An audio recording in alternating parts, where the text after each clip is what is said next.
Welcome to the Past Life Awakening Institute podcast. I'm Mark Beal, a past life regression therapist and trainer.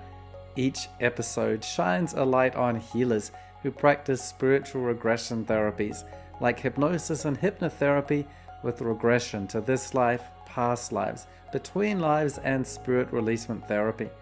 If you're interested in having personal sessions or certification training in any of these modalities, go to my pastlifeawakeninginstitute.com website for details. So thanks for watching and enjoy this episode.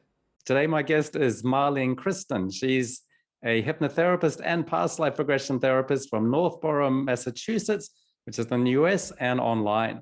She has a background in Reiki and Crystal Healing and describes herself as an energy intuitive who now also uses regression to discover root causes of issues, whether they be in this life or past life.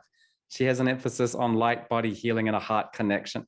And you can find her at marlenekriston.com. So Marlene, welcome to the podcast. Great to see you again. Thank you for having me. Yeah, I'm so excited to see you. We met 6-9 months ago. You trained with me doing hypnotherapy and past life regression. But before that, you had about 10 years of background in Reiki and Crystal Healing. How do you combine these things? So I use a process that I developed just recently. I call it light body crystal healing. So when I'm in the middle of a session, I started noticing doing the hypnotherapy sessions, which I love. Those seem to be the prominent sessions that I offer. And I noticed during the sessions that they need a little bit of help releasing a lot of the emotional traumas that are within them. So when I'm in the middle of a session, I will intuitively use IET or one of the types of Reiki that I have been exposed to and trained in, or even crystals. I will have crystals near me and they will kind of speak to me as to which ones need to be kind of near me to go through the client. So I will use the energy healing to help release the traumas and help it make it easier for them in the process. Okay, great. And so you've been doing that for 10 years. You've been doing Reiki and those kind of things. And you decided to get hypnotherapy training and start getting into regression. So what is it that made you add that to your modality toolbox? Up until last year, I had been doing just energy healing. I had been taking my table to clients' houses and doing energy work on them there. And I loved that. That was fantastic. I opened up an office and I saw people there, and that was going great. Over the summer last year, I kind of got into this weird, funky depression. It was unlike any depression I've ever felt before. I was just really, really super down. And a friend of mine intuitively knew that I needed to speak to her. So she called me and we had this 2-hour conversation where she seemed to be kind of regressing me back to memories and times that seemed to be causes of maybe why I was where I was. And by the end of that conversation, I felt so much better. I was just rejuvenated. I was alive again after that conversation. And I felt so amazing. And I just kept thinking, not even thinking, I just knew I had to do this for other people. I knew other people had to feel that way at some time too. And that I wanted to do that for other people and help them. So I immediately, within minutes after hanging up with her, I got online and I started looking up at Past Life Regression because I felt like that's what she kind of was doing. And I found you, and there were others that were out there, but yours just spoke to me. I loved that your process was had a spiritual aspect to it, that I could incorporate everything that I already do in the process, and it just seemed so right for me. So I was so excited, and when I met you, I just knew that we've known each other before. I can't wait to see what that life was. Okay, that's great. That's part of your healer's journey. And I want to find out a bit more about that. But first, that's something you went to with your friend. What do people come to you with? A lot of people come with issues of feeling stuck. They want to move forward on their spiritual path, but they feel like they're kind of stuck in their job or trying to figure out where they want to go, how they can, in this day and age and society, do what they know how to do, but still don't know what that is to do it. So I help them with that through, I actually do a lot of past life for healers. And that course, that session has been something that helps bring that out for them.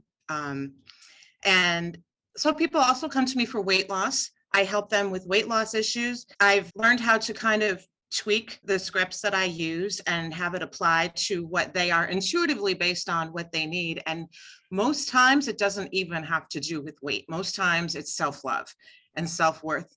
So after our session, I pick up all of the details that they speak of, the things that are triggers for them in terms of either overeating, not eating, or just like not respecting their bodies and not exercising or taking care of themselves. And I incorporate that later into an audio recording that I send to them. People will come to me also for relationship issues. I had a client come in with issues with her spouse. We did actually last night a past life regression, and she was able to see she was basically her husband. It was the exact same life, but she was her husband.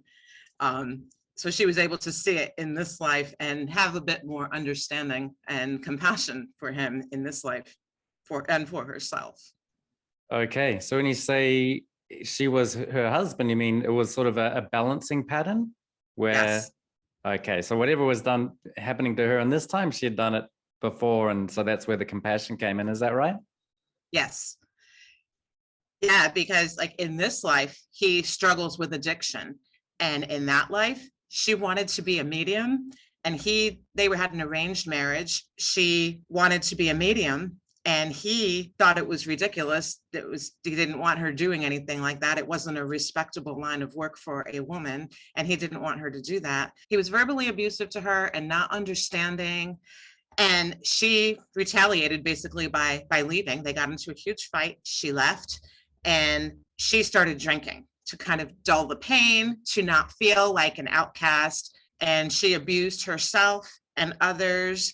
By the drinking, it brought on dark energies, dark spirits that she was connecting with, and it scared her so badly that it shut off her medium abilities. But in this life, she is the one that is very in tune, taking angelic courses, but her husband is the one that is struggling with addiction. So she can see that. She can see how he wants to do the things that he knows his soul is calling him to do, but he also feels kind of like an outcast and not knowing how to deal with it and dulling it with alcohol and other things. And she wasn't really able to understand that for him. But then she did after our session, she did, because she was like, oh my God, that was me. I was that way. So she was able to totally see on the same level, the same feelings, where the addiction came from. And it was really exciting to like be a witness to that. And I'm so honored to be able to be a witness, and that people trust me enough to let me in to be able to see and guide them in the process.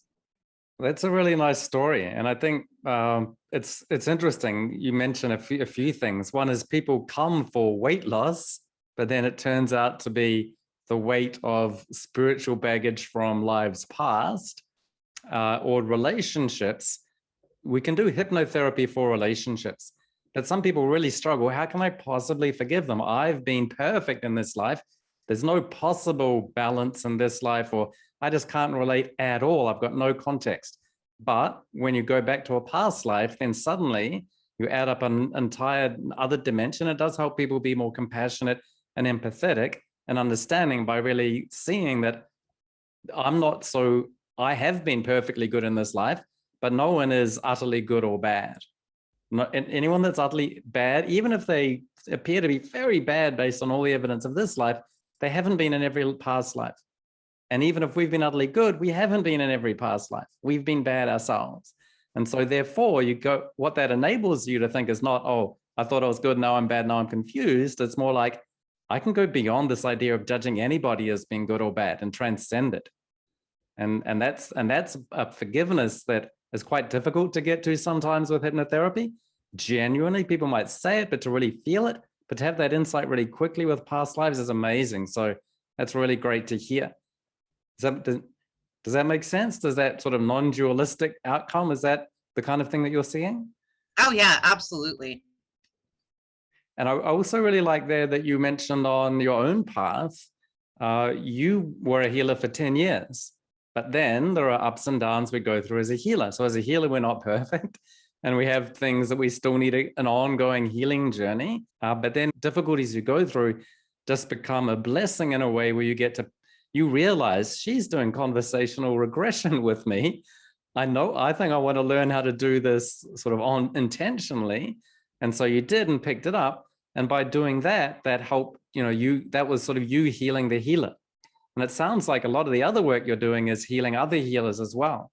And so you've healed yourself as a healer, and now that becomes a bit of a specialty for you. So is it right to say that's also a big part of your work?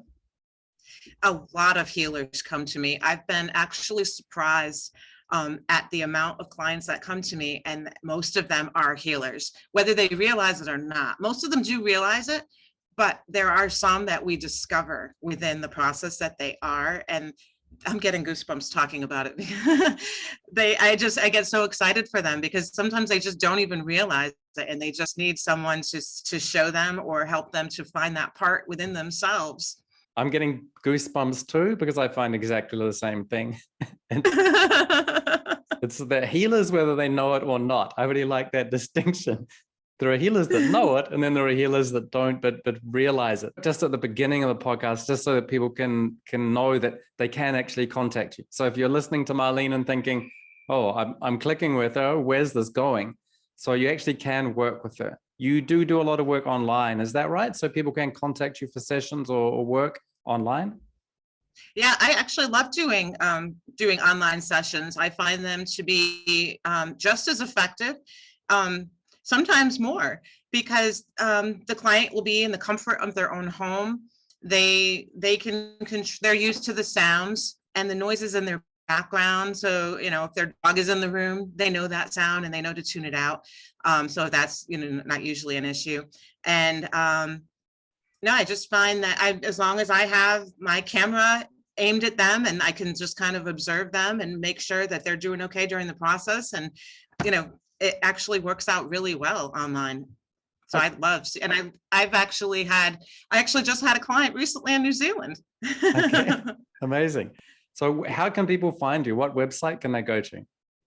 People can go to www.marlenekriston, MarleneKriston.com. Okay, so those links will be in the descriptions below, so do check her out. But that's really good. And I've been teaching, hey guys, you can do it online. And there are a lot of benefits to it and very few drawbacks. And if there are drawbacks, then they're really technical things that you just have to figure out, and then you're absolutely good to go. And so that's great. So you've got people around the world on the other side of the world that you're able to connect with. And you're also doing some things in person there. So can you tell us a little bit about what you're doing if there are people in Massachusetts? I believe you've got a special place. Can you tell us a bit about that? So I left my office a little while ago. I took this leap of faith. I was driving one day and all of a sudden I just heard this voice, knew you need to leave your office. So I went, saw my landlord, said I'm leaving, packed everything up and came home. And I said to my husband, now what am I going to do? How am I going to see clients? I have 2 dogs, 4 kids, like my house is loud. What am I going to do? And I was for a little while doing sessions from my car. I was sitting in my car in the driveway and I was doing some sessions from there. And then I just, all of a sudden, I was thinking I need to get a she shed. And if for those that don't know, a she shed is basically just like this glorified shed that you put in your yard or anywhere, but mine's in my yard. And I'm actually in it right now. There's a loft back there. So I have 2 lofts in here. It's a 10 by 16 space with a 4-foot porch in the front. It's this beautiful little building. And I painted it and decorated it, and women cannot get enough of it. People don't want to leave. The energy in this space, which is actually a really positive thing for going to the office as opposed to doing it online. I mean, online is still fantastic, but if you want to go in person and do it in person, the energy in my space, I'm sure, and in other people's spaces, is quite healing. It's been described as people saying like they leave their stuff at the door, they come in and they feel like completely like zoned in and grounded when they come into the space, and they just feel relaxed and comfortable. And it's almost like their conscious mind already starts stepping aside to let their soul start speaking. And that just seems to be what happens when they come into the space.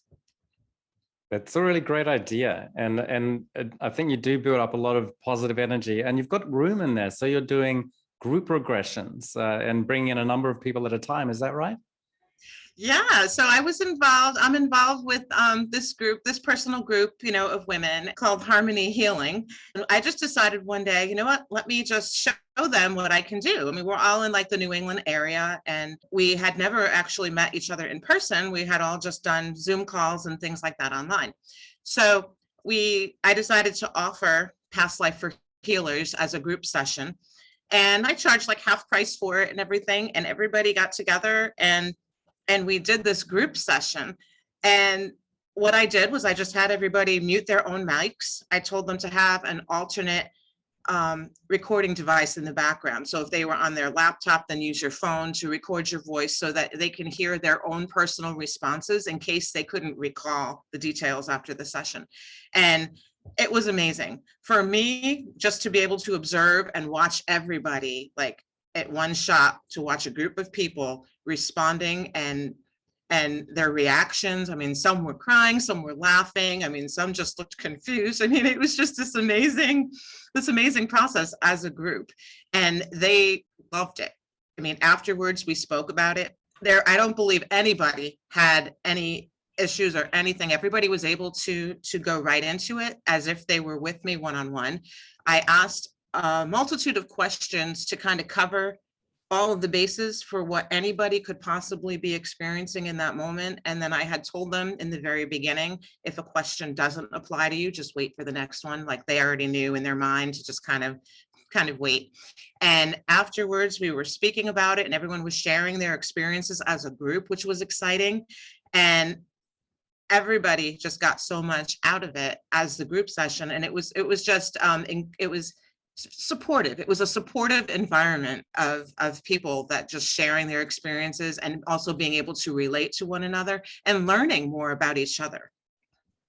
That's a really good idea. So you've mentioned Past Lives for Healers a number of times, and I think that's based on, I've got a course on Udemy and on my website called Past Lives for Healers.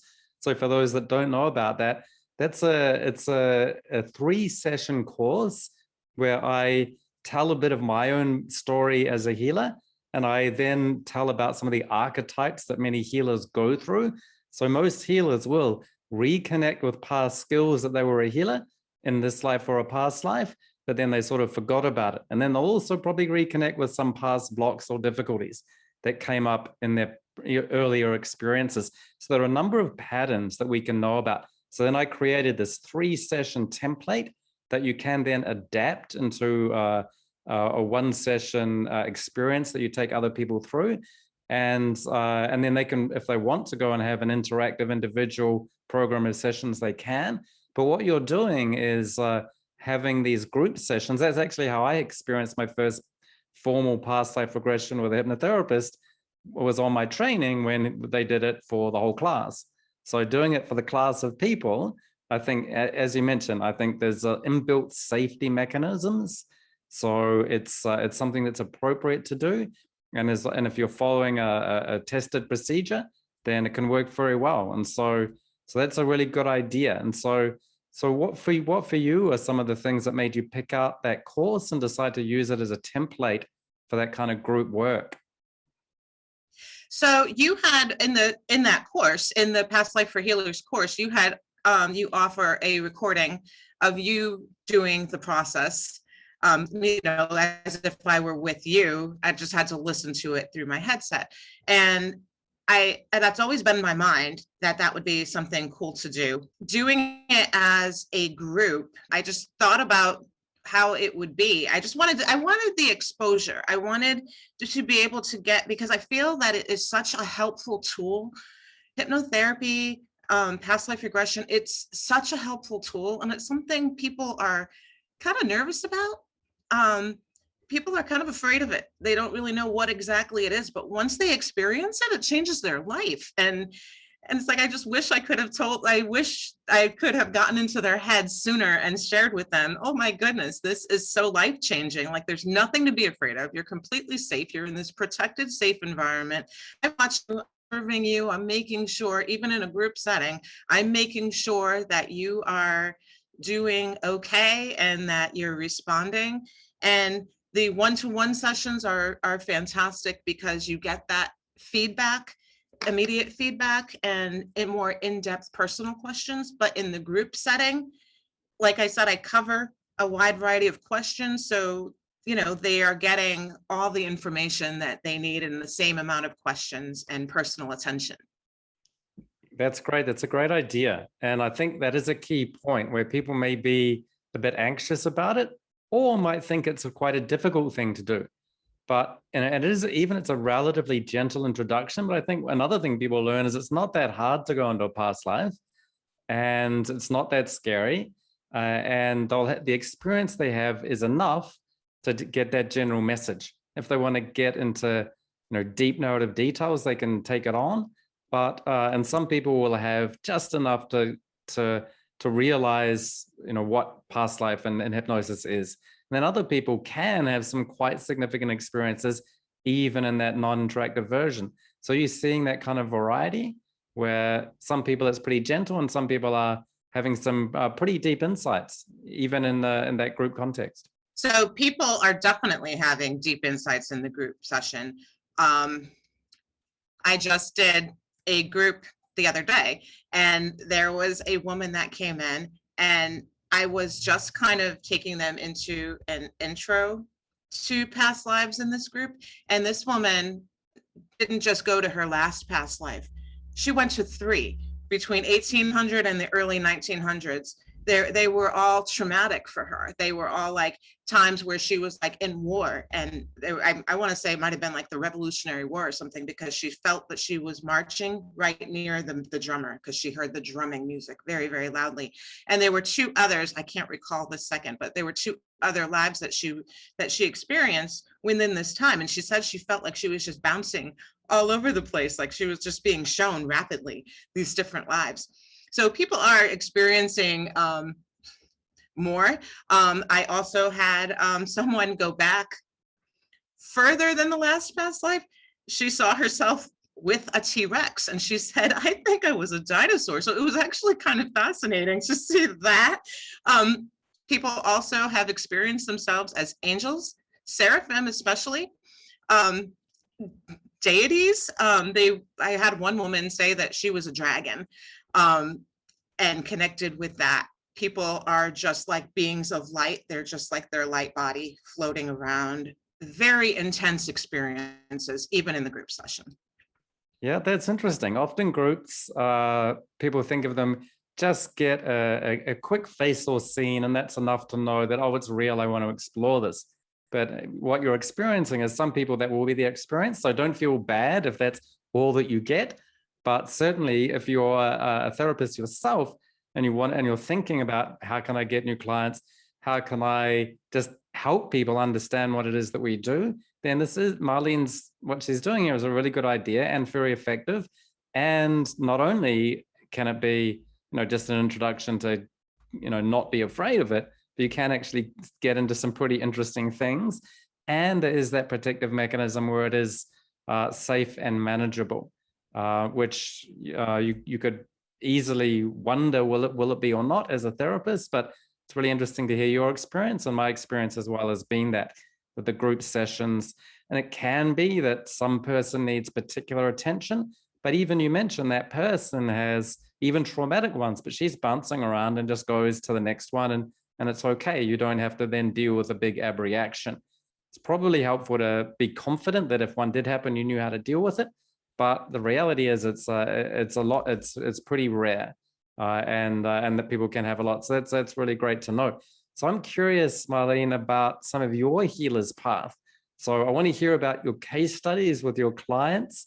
And so I know these these different realms and multiple past lives that people are having.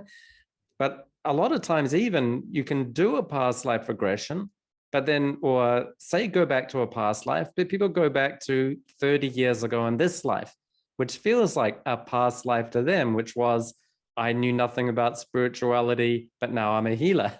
And so even when you're doing past lives for healers, it's people might think, oh, I'm not going to go to a past lives for healers group session. I'm not a healer. But then you find out, or are you really not?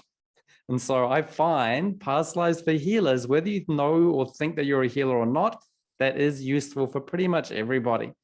If you're interested enough to think about doing past life regression sessions, you'll probably find something, you know? And so can you tell us a bit about your journey? So you were born in a small town in Connecticut. And so what was that town like? What was the spiritual background, and how did you then evolve into healing? But how did it all start out? So I grew up in Seymour, Connecticut, and I was raised Catholic. I was a very Catholic girl growing up, to the point where, psychics were bad, that whole thing. It was something that I was kind of taught to fear. So anytime I experienced anything personally, that it scared me. As a small child, I remember seeing a face in a mirror, which actually now I think is kind of funny when doing past life regression. Wow, that's kind of weird. Just made that connection now. But I saw a face in a mirror, and it just scared the pants off of me. I got up and I ran out of the room, and I even gave the mirror away. I was so scared of it. And so that was like a moment where I knew there was something going on. I would sense things happening outside on our property. I'm very in tune to nature, and I would kind of sense things happening like in the woods. And it scared me. I couldn't speak to anybody about it. Nobody in my life they were religious, but not spiritual. So I didn't really have anybody that I could kind of lean on for that. It wasn't until I moved to my home in Massachusetts that things started really opening up for me. I totally credit my house. I love my house. I totally credit it because the energy here, it's almost like a portal. There's so many different spirits and beings that come through here. And in the very beginning, I wasn't sure what I was experiencing. I had traveled back to Connecticut one day to visit my old neighbor, and standing in her kitchen, I saw her mother. Her mother had passed away the previous Thanksgiving, and her mother was standing there wearing a cream sweater, cream pants, standing there laughing at all the things we were talking about, right along with us. And I'm like, you're gonna think I'm crazy, but there is somebody, your mom is right here laughing with us in the kitchen. And she was like, oh yeah, okay, that's interesting. She thought it was kind of weird. And I left, and I'm talking to my husband in the car, like, what just happened? What was that? And after that, it just started kind of happening more and more, where I started seeing people who had passed and realizing that I have this ability, and it wasn't scary. It wasn't anything to be scared of. It was actually quite beautiful. And I've developed that to the point where I cross people. People come to me and I cross them, and I help them deal with any kind of, like I do now with hypnotherapy. I was kind of helping them deal with their emotions before I crossed them. So that was, and that's gotten more intense now, to the point now where my daughter, she's 20, she actually does it way better than I do in terms of connecting and crossing spirits. And she just has taken from my example on how to work through their traumas and issues and helps them cross shortly after that. So I've kind of passed that on to her, which is beautiful in my eyes because of the way I grew up and not having that example. I love being able to be that example for my children. Okay, so what age was it when this started to kick in, when it started to feel okay to do it? For me, yeah, that wasn't until I was in my 30s. Okay, so we're both in our mid 40s, and so yep, it was about 10 years ago. Late 40s, but yeah. I was going to say, yeah, it's very, very, very mid, as in, that's right. Okay, yeah, so that's a good 10 years ago though. And so So, but that is an interesting point. So you mentioned, I've got the husband, I've got the house, I've got 4 kids, and as a child, not really encouraged. My mother didn't help pass on this knowledge, but you are a mother now, and you can pass on this knowledge to your daughter. Right. That's also part of the journey that you mentioned, is coming into your own as a woman and coming on to the healer's path as well. So that's not something, you had a career before this. So can you tell us about the kind of the work that you did before you got into healing?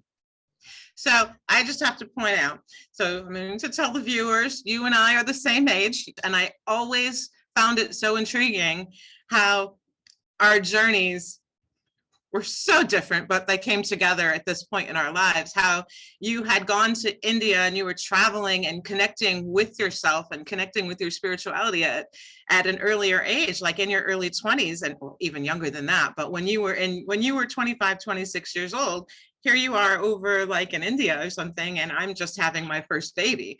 And then you finish up your hypnotherapy past life training and learning how to do all of that, and I'm having my 4th child. And so you're developing your career and everything. And at the same time, I'm over here in the United States raising my children, discovering that 2 of my 4 children are on the autism spectrum. And my whole life had to be all about my children in that moment. And I don't regret that at all. I do wish that I did tune in to my spirituality and connected with my higher self at an earlier age. I think that would have helped me a lot more handling the challenges that I had with my children, but I don't regret it. I love that I was able to focus completely on that. And it actually led me to a job working in the schools. Once my youngest daughter went into kindergarten, I was able to start working with children on the spectrum as an ABA tech in the classrooms. And I did that for quite a few years. And, but as much as I loved it, and I loved the children and the people I worked with, and it was definitely a fulfilling role, I felt there was still something that I needed to do. I've always wanted to help people. Even as a child, my mother always said that I was just like helping people all the time, always helping. And I feel like I truly feel that that's like my purpose here, to help people. So finding you and I have to say thank you so much. I am so grateful for you for going through everything you did and offering the classes that you offer, because they have changed my life, and in turn they are changing people's lives all around me. So thank you.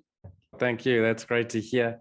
So I know you've got a couple of like really good case studies. Speaking of healers, I heard you were working with a nurse recently. And so can you tell us a bit about her? She was feeling stuck in her career? So there was a woman who came to me, and she's a nurse, and she wasn't happy with her role right now. We discussed it. She said she wanted to go to a past life and see, what her background was, because she felt there was something there. There was some sort of a message for her, something in the background. So we ended up doing the age regression for spiritual strength. We did the script for that, and that was so powerful and spot on for her. It was exactly what she needed. She's a nurse, and in this life, she's a nurse, and just feeling like stuck and knowing that there's something more she can do, wanting to branch out, not feeling totally fulfilled. So we went through this regression, and initially she saw herself as a dragon. She saw herself as this amazing golden dragon, which I feel was maybe a spirit guide, or even her higher self just kind of showing herself who she truly is. So we went and we saw that. And then the angels came to her, and they were showing her the tools that she can use to work with people. They were like literally handing her, and I'm getting goosebumps again because that was just so amazing. They were literally handing her tools, things that she can use to work with people. And then they also did this attunement on her while they were in the session. So I'm like witnessing angels working with her, having this attunement, and how to use these tools.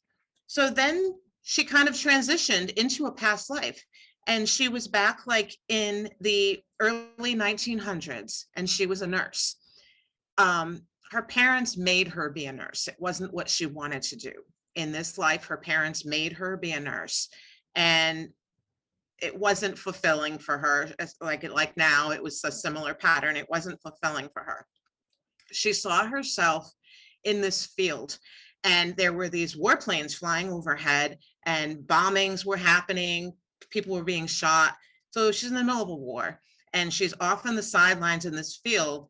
And all the nurses had to run out and attend to the victims and help them.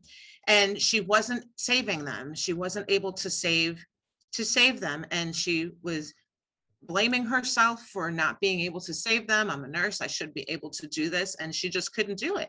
And then she got this loud and clear message. I mean, even when I was taking notes, I wrote it in all caps. It was like this booming message. This is where you became blocked. And it was like, whoa, again, goosebumps. It was like, holy, she was told that specifically. She didn't even need to figure it out. They just spelled it right out for her. You were blocked in this moment because you felt that you couldn't help people. And then she was able to find out from messages from her spirit guide, which that's another aspect of these sessions, is that you get this insight, this incredible insight from your higher self and from your spirit guides. And it's just totally mind-blowing. And the messages that she received for this one was, you weren't meant to be a nurse. The license is limiting. The nurse license is limiting. You need to go broader and help people in different ways, in spiritual ways, and guide them more like coaching. So she was just given this guidance on the next steps and what to do. It was just the most incredible, to this day, one of the most incredible sessions I've ever had. That's beautiful. And it starts off, doing a simple age regression to spiritual strength. So even in the past life regression, I recommend, even if you're doing past life regression, do a bit of this life regression. You can ask somebody, and it might be, I remember a time I graduated when I was 20 and I felt good about myself. But it could also be, I'm an etheric being, I'm being given all of these tools that I'm really going to need for my past life when I'm in a war zone. And so there's the structure there, ask these questions, but there's the openness, which is the angels can come in and start doing a tuning. The things that can come up can be amazing. And I see this kind of thing all the time as well. And so this is kind of typical of how it goes. Even when we start off with some hypnotherapy, we get some great stuff like this. And the other thing I liked about that is that how are you then able to use that? Because we get that great resource, but the next thing you know, she's in a past life. Next thing, she's at war. And then you're putting it together and connecting it with this life. But how are you then able to help heal that? What was actually kind of fascinating was this client had had a hypnotherapy session in the past and had experienced the healing process. So she was able to go back on her own spontaneously in the middle of the session and say, I want to give this person a hug. I feel like I need to hug her. I need to encourage her and hug her and tell her that everything is okay. And it was kind of beautiful because it was like, wow, you know what you're doing. Like, it was like intuitive for her to be able to just be able to go back and see that individual as someone who needs that love and that guidance and that hug. So in terms of the breaking the bonds of time,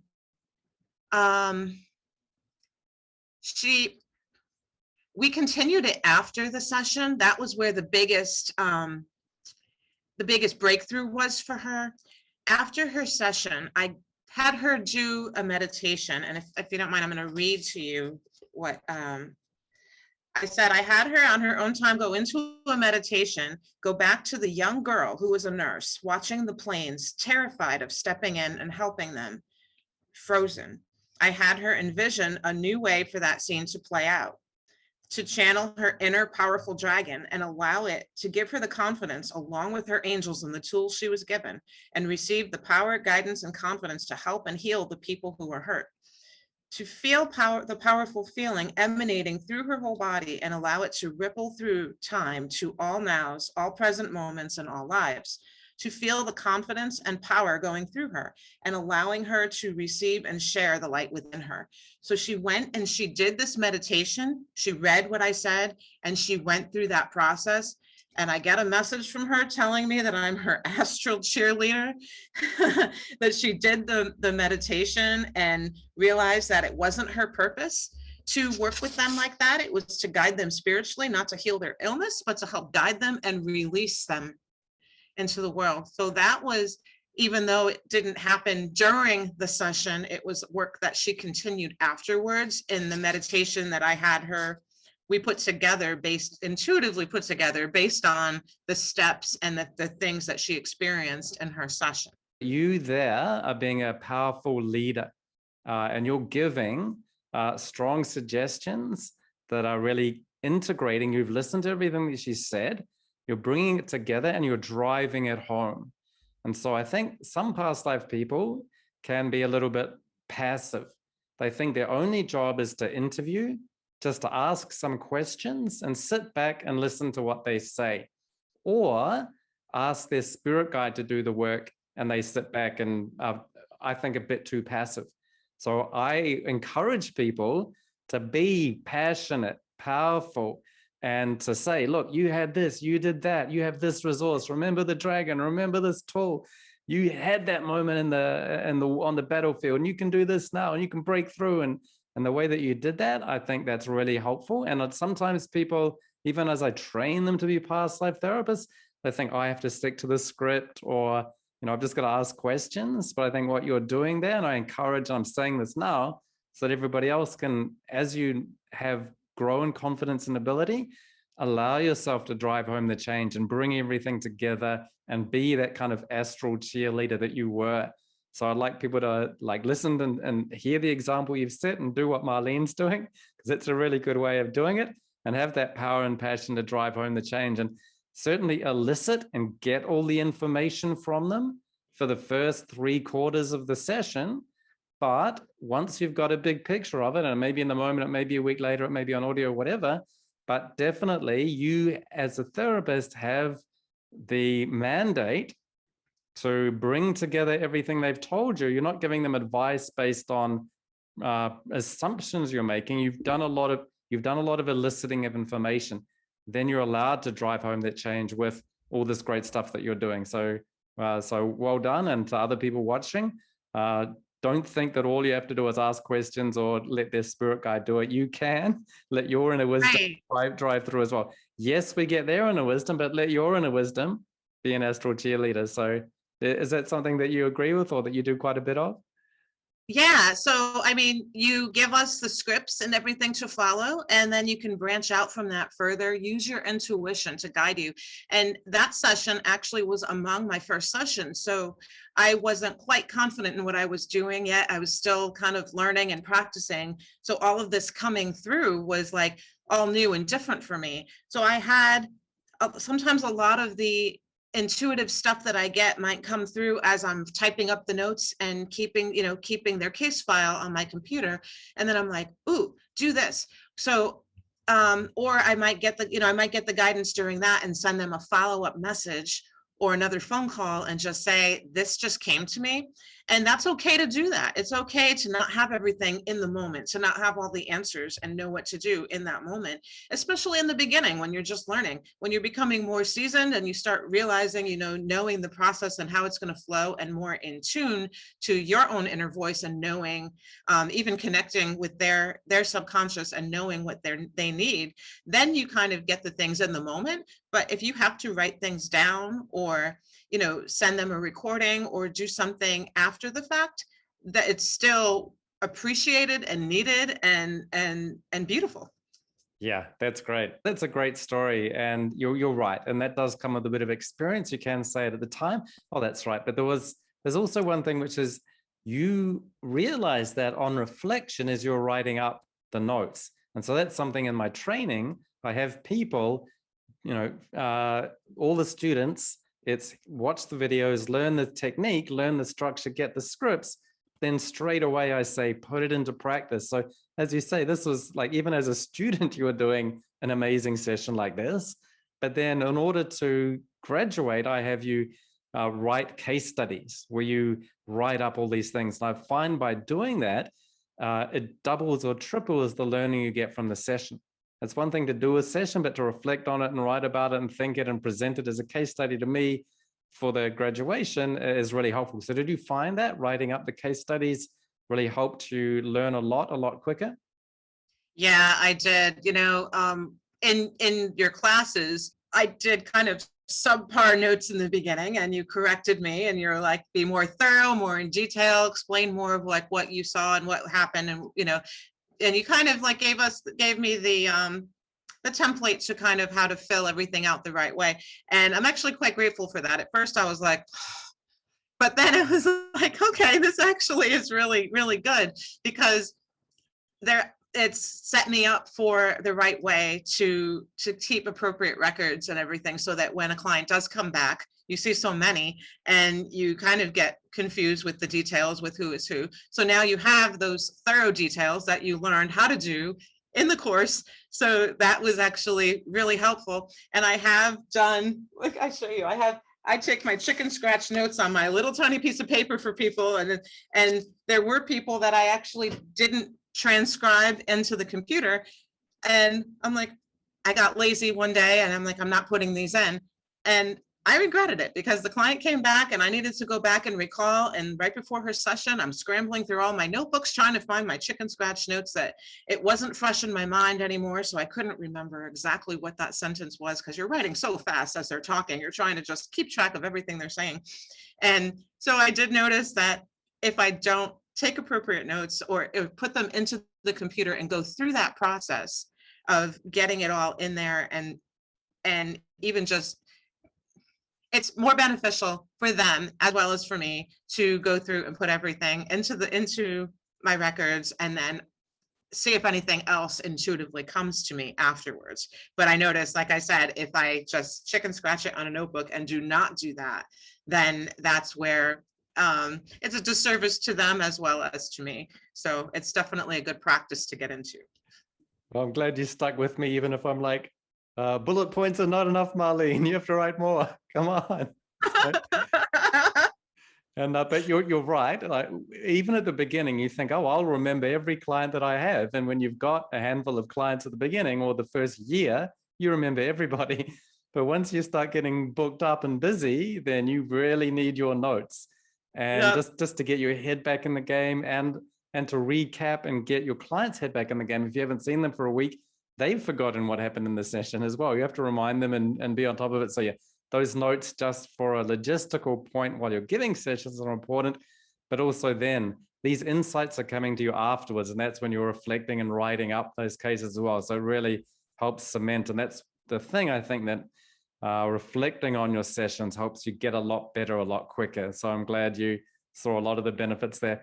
So I'm curious now, there's another client that I know you've been working with. Can you tell us about, I think this is one where there was an abusive relationship and they went back into the 1800s. Can you tell us a bit about that one?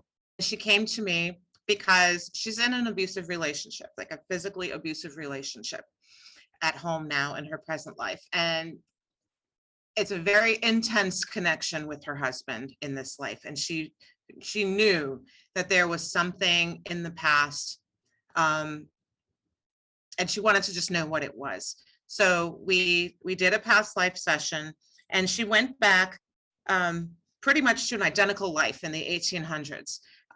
She was a dancer in this life, and she was a dancer in that life. Both times she was pulled from that career early.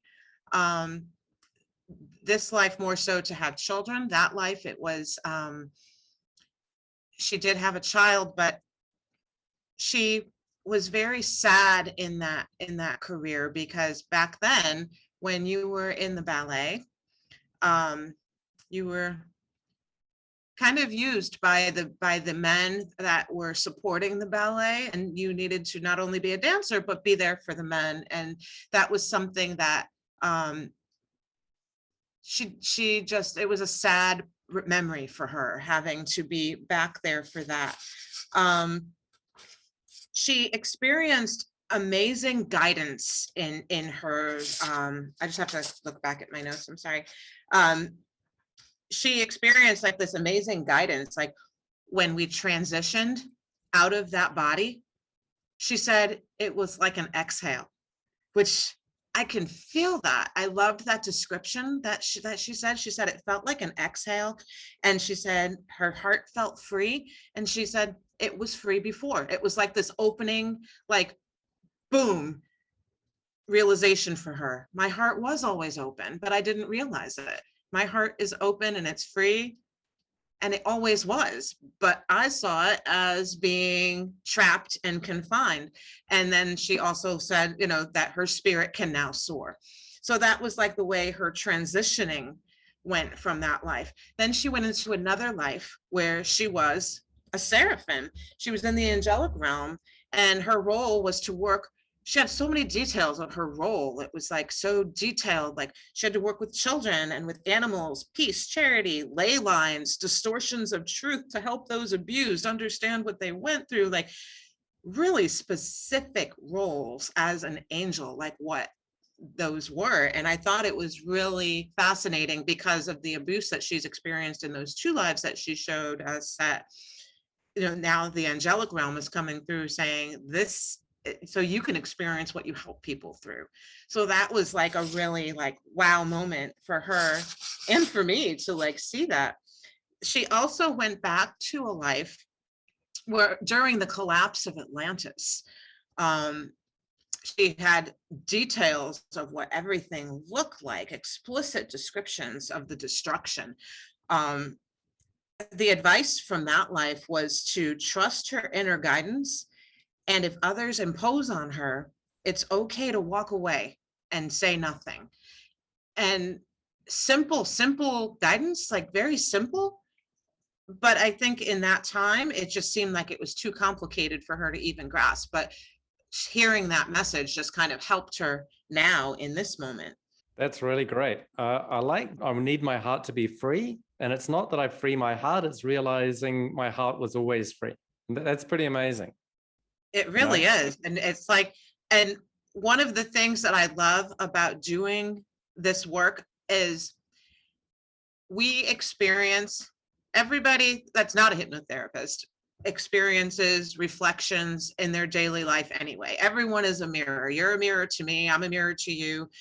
All the people that we see in our lives, even all the way down to the woman in the grocery store. I mean, everybody is a mirror of us in some aspect or some way, that we need to look at that and identify something of that, of them in ourselves, so that we can heal that aspect of us, or show gratitude to that aspect of us. And we get to do this on a daily basis through all of the people in our lives. But as a hypnotherapist and past life regressionist, you see more people and more detailed, more, it's like laid out for you. You get so many, it's like, here's the book. Here's the book on the reflections of your life here. This is what you need. And you can kind of escalate yourself higher, faster, because you see so many more people and get it basically spelled out for you in black and white.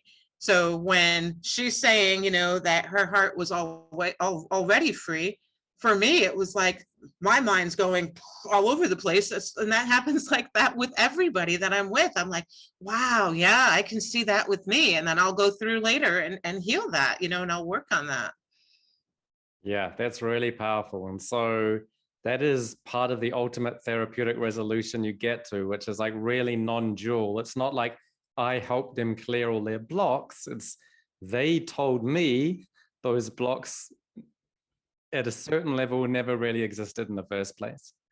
So, which is hard, it is mind-blowing. It's hard to understand. It doesn't really make sense in a conventional world where things are black or right or right or wrong, but it does make sense at a transcendent level. And to be able to access that, and not even to say it sounds silly, but to feel it is beautiful, and it is, you know, the ineffable. It's beyond words. And so just to get that feel and is a blessing. That's the goosebumps, beautiful type stuff. And you're right. And this brings us back to, you know, being on our own healer's journey. I think that's something where, you know, you can do a lot of spiritual work. And I think a lot of people think I'm not really a healer. I'm sort of a spiritual person and I'm on my spiritual path. But what I find is you get far enough in your spiritual path that the only way you can progress on your spiritual path is by helping other people on their spiritual path. Exactly. Giving back to the collective and doing it in a loving, beautiful, unselfish way. Yeah, exactly. And so there is a limit to the spiritual path to an extent, in a way, or it's certainly beneficial to be a healer, even selfishly, for your own spiritual path. And so I think that's one of the side effects. It's the payoff. So for you, is that, what would you tell people who are interested in doing healing? Because sometimes it's like, will people accept me as a healer? Do I have to be afraid of the face in the mirror? Or do I have to, not feel rejected because I can't tell my mother about psychic stuff, or whatever it was? And so there are barriers to being a healer, but then there are also big payoffs. And these are the kind of payoffs we're talking about. Some of these experiences that if you haven't had them, it's hard to even imagine, but you might just get enough of a taste of it. And then, then it just becomes something that we experience regularly. So, is there anything else you'd tell people who are doing healing work, who are interested in doing healing work or extending their spiritual path? Don't let things stop you from doing things to help others. I didn't mention this earlier, but I am hard of hearing. I wear hearing aids. And if this were a couple years ago, I don't know if I necessarily would have pursued this path, because I would have let my hearing impairment kind of beat me. And I decided to not let that beat me down. I have discovered different ways to have it work for me.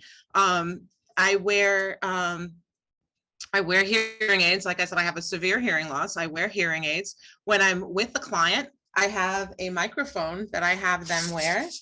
This little microphone, they just clip it onto their shirt, and it goes their voice goes right into my ears. So I just watch them read their lips and hear them directly. I probably hear better than you would listening to somebody, because the sound just goes directly to my ears. And then when I'm on the virtual calls, I love using Google Meet, because Google Meet actually has the captioning within it. And sometimes Zoom does. I actually just got permission from Zoom for closed captioning on my account, so I'll be trying that out soon too. But the closed captioning helps even people that aren't hearing impaired, because there are times that people do mumble and you miss some details, and and the closed captioning is actually quite a powerful tool to use, because it does help you. I mean, sometimes it comes up with some silly stuff that absolutely was not said, but for the most part, it's pretty accurate. So don't let anything hold you back. If you have anxiety yourself, take this as an experience, as a time for you to learn from that, to help yourself heal from it through others. Take your path as a hypnotherapist as a journey, and have it be your soul awakening. Let that be that for you.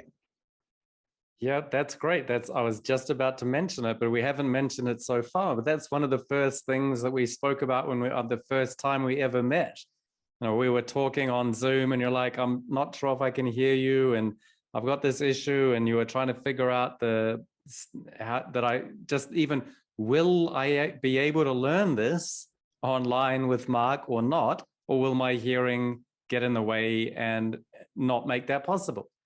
Mm-hmm. And so throughout this process, you've figured out a lot of ways to get around it. And you're absolutely right. Sometimes I work with people and they mumble, and I'm really leaning in, but now I just go dip, dip, dip on the volume button, and I can hear the whisperers. But if you've got severe, and you do have severe hearing loss, and that's a difficult thing. You could easily think, oh, I'd like to do it, but I can't because of this. So game over. But you persisted and found a lot of ways, and that's great. And so for a lot of people, I think a lot of people think, oh, Marlene's gifted. She's in a great place. It's easy for her. I would like to be like Marlene, but I can't, because, well, it wasn't easy for you, but you did it. So let that be an inspiration. It's not easy for anybody to be a healer. It's not supposed to be easy, but it's hard work, but it's worth it. So would you agree with that? Exactly. And actually, one of the things too that has helped me that's having a hearing impairment has made me realize that I listen harder than most people. like people think I'm not listening. I'm listening 10 times harder and focusing 10 times more. So I'm able to give you that much more attention because I am trying so hard and focusing so hard on every word, where someone else might be like, okay, what was, but I'm focusing 1,000% of my attention on you because I don't want to, do a disservice to you by not being able to hear you. So I focus so intently. So I feel like that is my gift in this life, like that I get to listen to others that much more. And I didn't used to view it as a gift. I used to view it more like as a negative. And it was a depressing thing for a very long time. But to be able to turn that around and view it now more as a gift, I'm so grateful for that.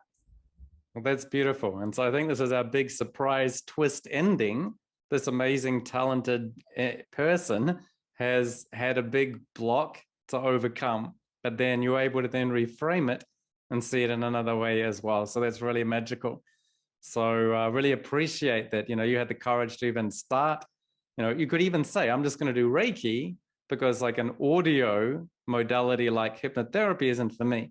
But I appreciate that somebody had a conversation with you and you realized it was regression. Then you reached out to me and we figured out how we could do it online, and to see what you're able to do now was really inspiring for me. It's great to see how you're able to take some of the principles that I teach and pass it on and do so well with it and be creative with it is wonderful. So so great to see. Thank you so much for taking the light and passing it on so well. Thank you for allowing me to share that. I just think it's funny, like leave it to me to pick hypnotherapy, the thing where I have to listen the hardest, to be my passion in life. But it's been my biggest challenge, but it's also been my biggest reward. I am so happy doing this. I'm like, this is my element. I am absolutely loving it. That's wonderful to hear. So for people that are interested in getting 1,000% attention and focus from a talented person like you, can you remind us again how they can contact you and get in touch with you so they can do hypnotherapy sessions and all those types of issues that you work with? So how can they find out more about you and then get in contact with you? So people, again, can reach me at my website, www.marlenekriston.com. They can email me, marlenekriston@gmail.com. Pretty much that. Fantastic. Well, thanks so much for being on the podcast. Great to see you again. Thank you very much. It was so nice talking to you again. This was so fun. I'm so excited. Thank you so much for including me. And it was so great to see your smiling, beautiful face. Thanks again. Thanks for listening or watching. To find out more about my guest, see the links in the description for details. If you're interested in having personal sessions or certification training in hypnosis or hypnotherapy, or regression to this life, past lives, between lives, or spirit releasement therapy, then visit my website, the Past Life Awakening Institute.com, for details. Thanks so much for watching or listening, and see you next time.